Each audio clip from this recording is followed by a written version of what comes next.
Hey, this is Mad Movie Mark with the Mad Movie Mark Movie Review. Thank you for joining me as I review the 1945 crime noir drama Mildred Pierce. I guess this calls for a medium-class celebration. Maybe I better send out for a beer.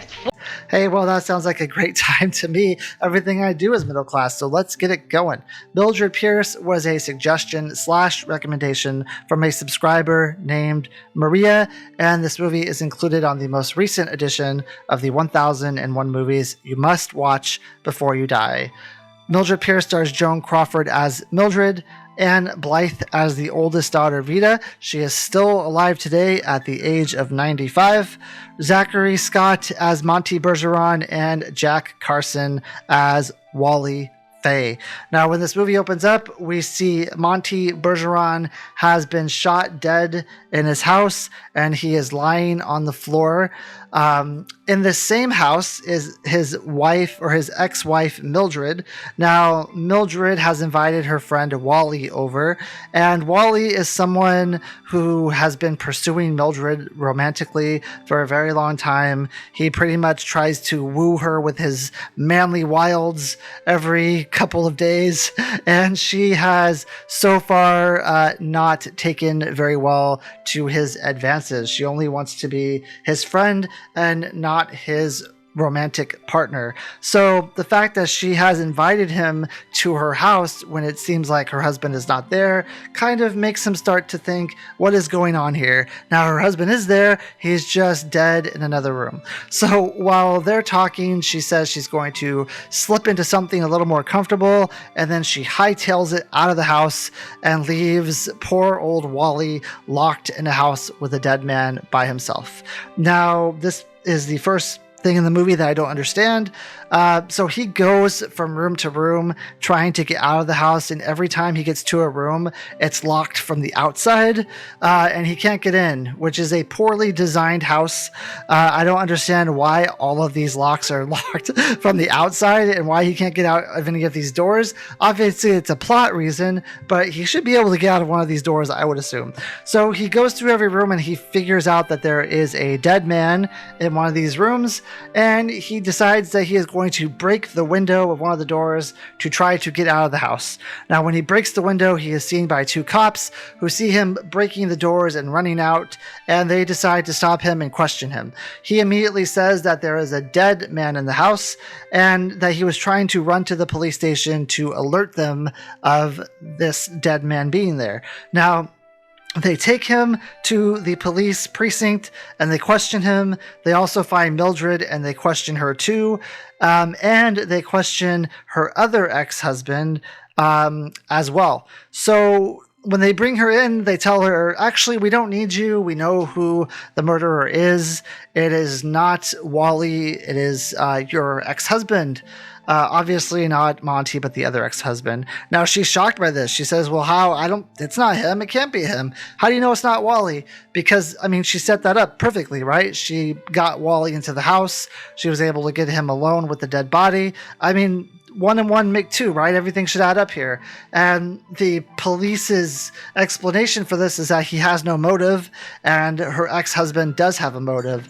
So clearly, without a motive, there's no crime, right? Well, today, that wouldn't fly, but back then, it seems like there's only locks on the outsides of the doors, and you need to have a motive to have a crime.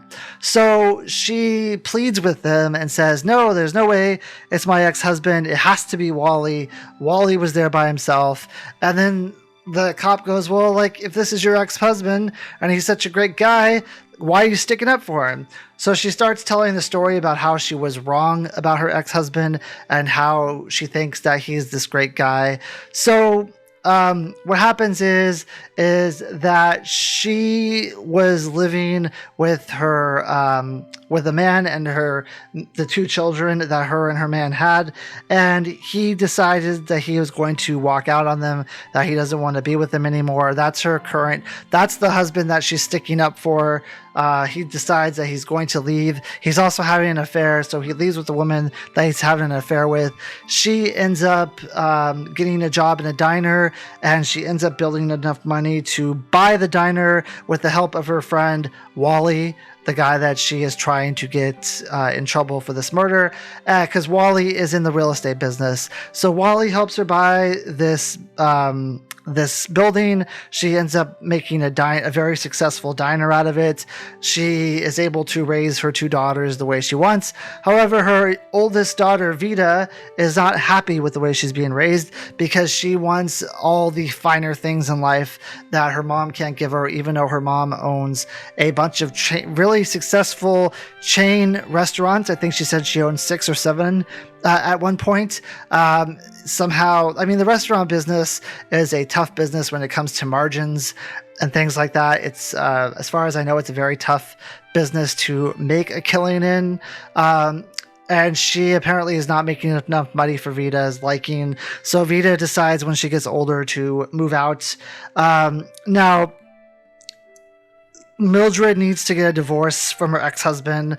Otherwise, California communal law will have him owning half the business, and she doesn't want that. So they end up getting a divorce, and she ends up falling for Monty Bergeron, the guy who owned the building before she bought it. They made this deal because she couldn't afford to buy the building at first, so they made this deal that she would eventually pay him back with earnings that she made from her business if he kind of lets her have the building now. He agreed to it. I think a lot of it was because he was attracted to her. They end up getting married, but he ends up losing his job and losing his fortune, and he ends up trying to basically live off her and her money, and she that doesn't fly with her, so she ends up leaving him. And at the towards the end of the movie, Vita has decided that she is going to move away and she doesn't want anything to do with her mom as well. She becomes like this dancer in a nightclub, and she tells her mom that she does not want to see her unless her mom is able to get her the finer things in life, because that's what she wants. So Monty Bergeron owns a big fancy house. She decides to get married to Monty Bergeron again so that she can maybe have the finer things in life for Vita. Vita ends up coming back, but there's this twist at the end that involves Vita and Monty that I don't want to go into because it's a twist that I saw coming. I think they at the end of the movie, when they reveal who actually did the crime, I did not see that part coming. But what happens with Monty and Vita, I saw that coming from a mile away. I was like, okay, there's definitely something going on here, and I was right. So that twist, I was able to guess right away, but at the end, who the actual murderer is, I was not able to guess that at all. That was kind of a shock. So I don't want to give any of that away, but that's basically the movie. That's basically the movie. Joan Crawford in this movie is absolutely amazing. One of the best female acting performances I've seen in a long time. I say that a lot, I feel like, but she is just spectacular in this movie, and so is Zachary Scott, Anne Blythe, Jack Carson. They're all phenomenal, but I would say Joan Crawford is really the standout actress here. She is perfect at playing like the woman who is trying to make it on her own, the woman who is trying to be the strong woman, but she's also kind of subservient to her daughter Vita, and she's trying to do everything she can to make her daughter Vita happy. And it's really it seems like it's different characters and different parts that she's playing in this movie, but she does an absolutely phenomenal job of it. I was blown away by how good she was in this movie. Zachary Scott is also very good as kind of the conniving guy who's eventually going to use her for her money. He does a very good job in this too. All around, the acting is phenomenal. The cinematography was great. I love black and white movies as it is. The use of shadows, absolutely fantastic. The script is actually great. So for me, with noirs, they can go either one of two ways. So they can either be pretty easy to follow. Like this one was pretty easy to follow. I had no problem keeping track of characters, keeping track of what things were happening, what was going on. Or it could go the route for me of the Maltese Falcon, where I get lost every couple minutes. And I know, like, the Maltese Falcon is this famous film noir. Everyone loves it. Everyone thinks it's fantastic. I think it's a great movie, too. I think the acting is superb. I think it is a very smart movie, but I get incredibly lost trying to watch it. So with these kind of noirs, I actually prefer them because they're just so easy to follow. I don't have to pause and take notes to figure out who's doing what and what's going on. So I actually really enjoy that aspect of this movie quite a lot. That being said, I mean, maybe I'm wrong about this, but the whole like doors locking from the outside was kind of weird to me, especially since that's such a pivotal part in the movie where she's trying to pin this crime on this gentleman, and she's trying to convince the cops that this is the guy who did it, and it just seems like it's not very well thought out for me. Also, the first twist that I figured out at the end of the movie, I thought it was way too easy to figure out.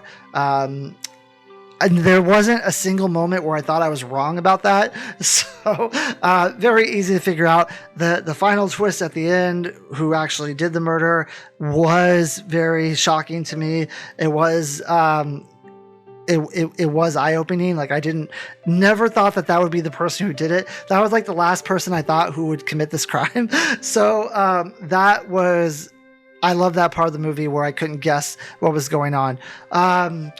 Besides that, I really love every scene that Joan Crawford is in. She steals the scenes that she's in. And when her and Anne Blythe are acting opposite of each other, where they're having arguments with each other, Anne Blythe who plays Vita, she is complaining about how her mom doesn't make enough money. Together, acting together, they're phenomenal. They are a masterclass of acting with each other. You're seeing two women who I've never heard of Anne Blythe before. I've never seen her in anything, but it seems like you're watching two women who are just owning their craft and doing a fantastic job at what they do. That being said, I thought this movie was really good. I give it an 8.5 out of 10, and I would like to thank Maria for suggesting it / recommending it. Next, I will go back to watching all the movies that are 100% fresh on Rotten Tomatoes, and the next one is, I think it's called Ilo Ilo. Thank you. Have a great day.